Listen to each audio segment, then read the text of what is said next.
La la la, hey, hey, yeah, yeah.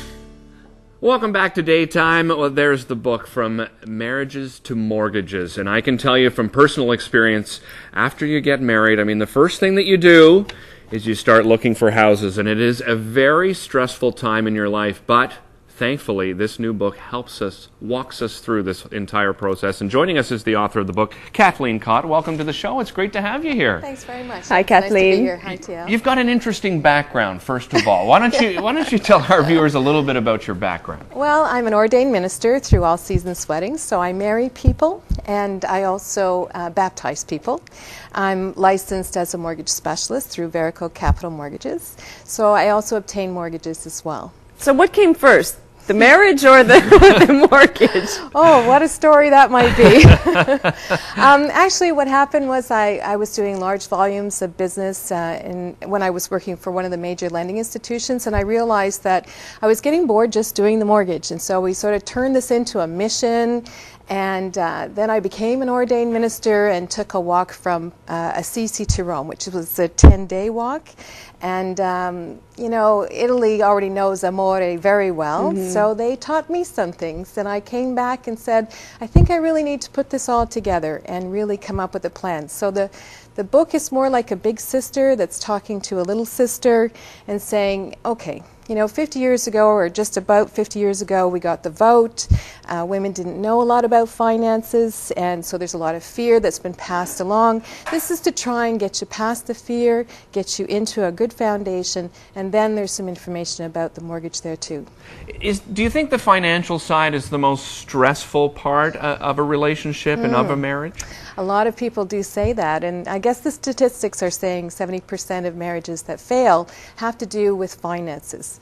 So wow, I wore my red shoes today. I see your Dorothy shoes. My Dorothy shoes. So, all I want to do is get home. And what does she say? I'm trying to remember what Dorothy says. There's no place like There's home. no right. place There's like no home. place like home. So along the yellow brick road, we have to have brains, and we have to have a heart, and we have to have courage. And those are really the parts of the recipe that we need in order to be able to actually discuss finances with one another.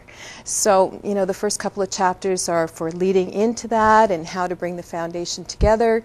And I talk about, like a yoga pose, it takes time to get into the pose. It's not going to happen overnight. So it's worthwhile to recognize that there's steps we have to take before we go and just sign on an agreement to purchase something.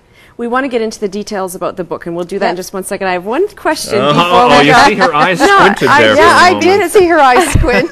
I'm curious. Okay. Now, did you, through your research, you've noticed that the number one stress that in couples and their relationships is finances, like you just said. Yep. Did you notice that through being a minister or through being a mortgage broker?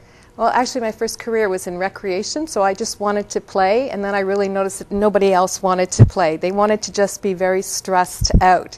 So I became a real estate broker, and then I became a banker. So I've kind of done things backwards in a lot of ways, but along the way, I think play is really valuable to bring it into, any relationship, and that relationships really are what we should be spending our time on, not worrying about whether there's a dollar in our pocket or not. That's an aside. Having fun out there on the cruises and in Alaska and really enjoying yourself. That's what we should be doing. Living from our passion, enjoying each other, and enjoying this moment right now. Being a gypsy. Yes, exactly. One chapter really stood out for me in your book was when relatives get involved. Yes. Can you tell us a little bit about that? Well, that's sort of one of those times when we all stop breathing, because it's like, okay, well, my parents said they wanted to help. Well, if they want to help, there's sort of certain structures you want to put in place.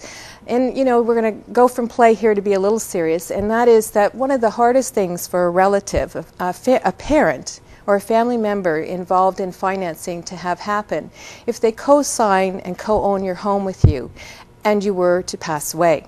We don't want to have them having the debt as well as the loss of a loved one. So we want to make sure that there's some kind of game plan in play, that you have sufficient life insurance to cover that. That's just an absolute, we want to make sure that that one's not part of the conversation. Most people will pay their mortgage payment. They might not pay their car payment, they might not pay their student loan, but they'll pay their mortgage payment, especially if mom and dad are involved. So that's sort of just to, you know, address the subject matter and then not have mom and dad on there for too long. You know, 3 years max, then that's it, we're done. Yes, yeah. You know, Sign new papers and get right. mom and dad's Thanks name for off sharing. there. Appreciate the help. How does a new couple, a married couple, know whether they should or shouldn't buy? That's a very good question too, because this is part of the things that we do. We'll get personal trainers for our bodies. Right. We'll get people to educate our minds. But when it comes to this conversation, we don't know who to trust. And we really do have to involve a relationship. So a lot of times in our history, we've gone around from one place to another, you know, like a bouncing pinball machine, trying to get right, and then getting very confused with the amount of information that comes at us. I think what's really important is you have to work on the relationship with one person that you feel comfortable with and let them guide you through the process. Most people will want to work with you to work with what's best for you. I think that's a, you know, we just want to do that as human beings, but we have to have a relationship with you before we're going to do that. If there's no loyalty, it's very hard for us to really give you anything other than here's the best rate, you know? Now, if there's a situation like both Derek and I were saying before the show that, gosh, you know, we wish we had a book like yours to read before we got married. You know, it would have been great, but we've both been married for, you know, 10 years, and my husband and I don't have a home yet. Would it be beneficial to us now, even though we're 10 years in? Yeah, absolutely, because you're going to go back and say, oh, you know what, we did this already, and it'll be affirming who you are. And then the information, because things have changed so much in the last 5 years, our parents are trying to guide us, perhaps, and say, this is what we did, you know, no mortgage is a good thing. Well, that's not necessarily the environment today. So because our business has changed so much, the information, the nuts and bolts of what you need are in the book in terms of assisting you to take a look at it and see, you know, what things are best for us. The life strategy, looking at your life as a landscape, is something that you can do before you get married or 10 years into a marriage. You're still going to be looking at where are we going, not just one micromanaged plot. It's the whole landscape that you want to look at. Well, Kathleen, we want to mention, we've run out of time, so thank you so much for coming. We want to mention that you have a book signing at Walter Baker Center September 22nd, and you can get more information at www.marriagestomortgages.com. Sounds like an interesting book, doesn't it? Yeah, it does. Don't go away, we're coming back with, reptiles. Reptile! Is that raised reptile?